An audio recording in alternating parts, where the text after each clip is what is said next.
Dando continuidade, respeitando as inscrições, vamos ouvir agora a palavra da professora Amanda Gugel.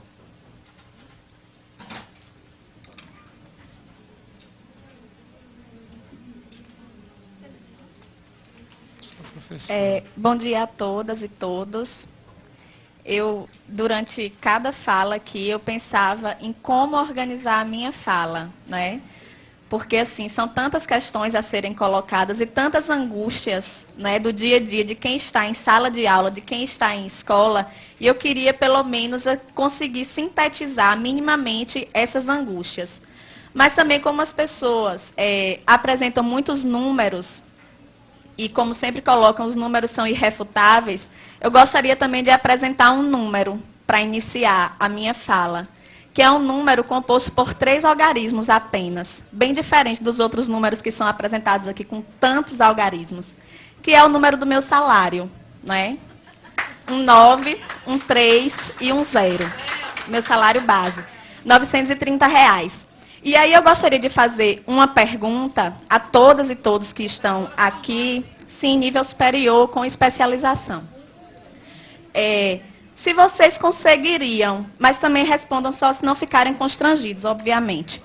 Se vocês conseguiriam sobreviver ou manter o padrão de vida que vocês mantêm com este salário? Não conseguiriam.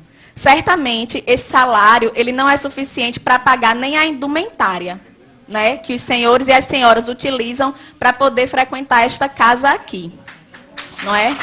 Então, assim, a minha fala não poderia partir de um ponto diferente desse, porque só quem está em sala de aula, só quem está pegando 3 ônibus por dia para poder chegar ao seu local de trabalho, um ônibus precário, inclusive, é que pode falar com propriedade sobre isso.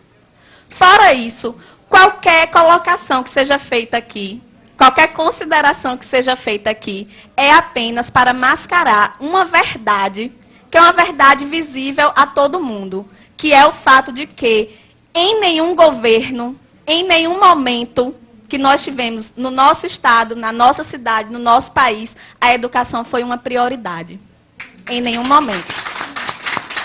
Certo? Então, assim, me preocupa muitíssimo a fala da maioria aqui, inclusive da secretária Betânia Ramalho, com todo respeito, que é, não vamos falar da situação precária porque isso todo mundo já sabe. Como assim não vamos falar da situação precária? Gente, nós estamos banalizando isso daí. Estamos aceitando a condição precária da educação como uma fatalidade. Estão me colocando dentro de uma sala de aula com um giz e um quadro para salvar o Brasil, é isso. Salas de aulas superlotadas, com os alunos entrando a cada momento com uma carteira na cabeça, porque não tem carteiras nas salas. Sou eu a redentora do país? Não posso, não tenho condições. Muito menos com o salário que eu recebo.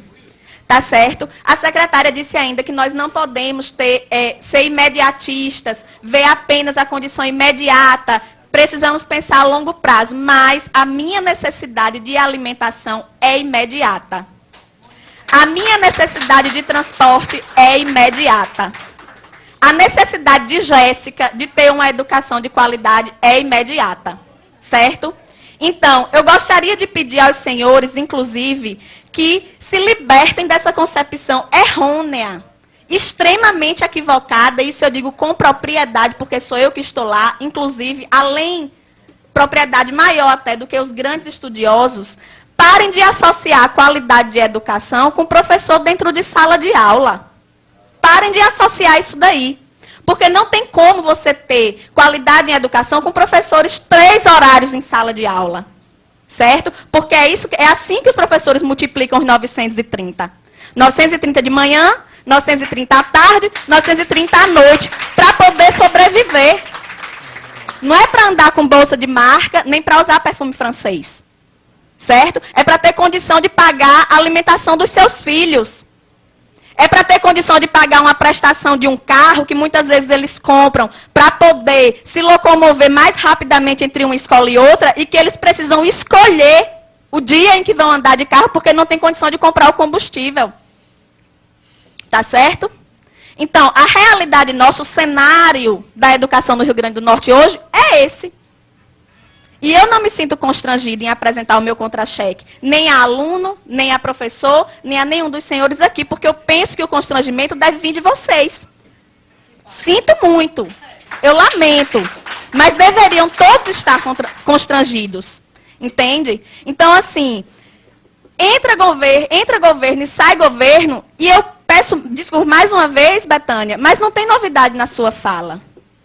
Sempre que se solicita da gente é paciência.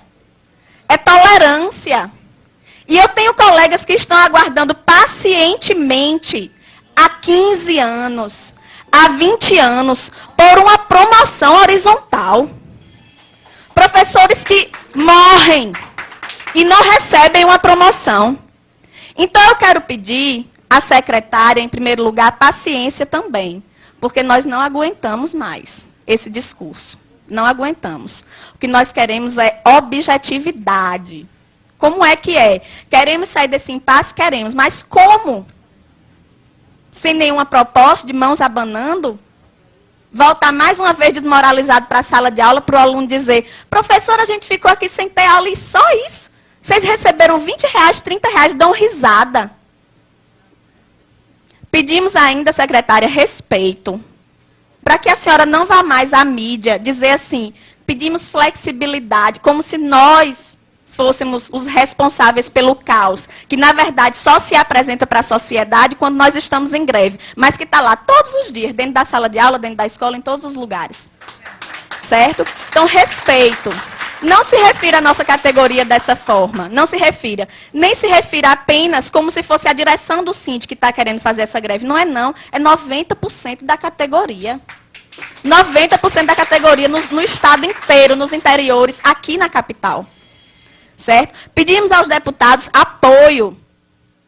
Estejam mais presentes, participem ali, vão à nossa assembleia, procurem ouvir esses trabalhadores, procurem saber a realidade. Certo? Pedir à promotoria que esteja com a fiscalização efetiva ao Ministério Público. Que não seja para dizer, professor não pode comer desse cuscuz não, porque é um cuscuz alegado que a gente come, o cuscuz da merenda. Porque a promotoria está para lhe dizer que a merenda é do aluno, não é do professor. Certo? É assim que funciona. Diga-se de passagem, nós não temos recursos para estar nos alimentando diariamente fora de casa. Não temos para isso. Certo? Então, são muitas questões mais complexas, certo? São muitas questões muito complexas que poderiam ser colocadas aqui, mas, infelizmente, o tempo é curto e eu gostaria de solicitar isso. Em nome dos meus colegas que comem o cuscuz alegado, em nome dos meus colegas que pegam 3 ônibus para chegar ao seu local de trabalho, em nome de Jéssica, que está sem assistir aula nesse momento, mas que fica sem assistir aula por muitos outros motivos, por falta de professor, por falta de merenda, certo? É isso que eu quero dizer.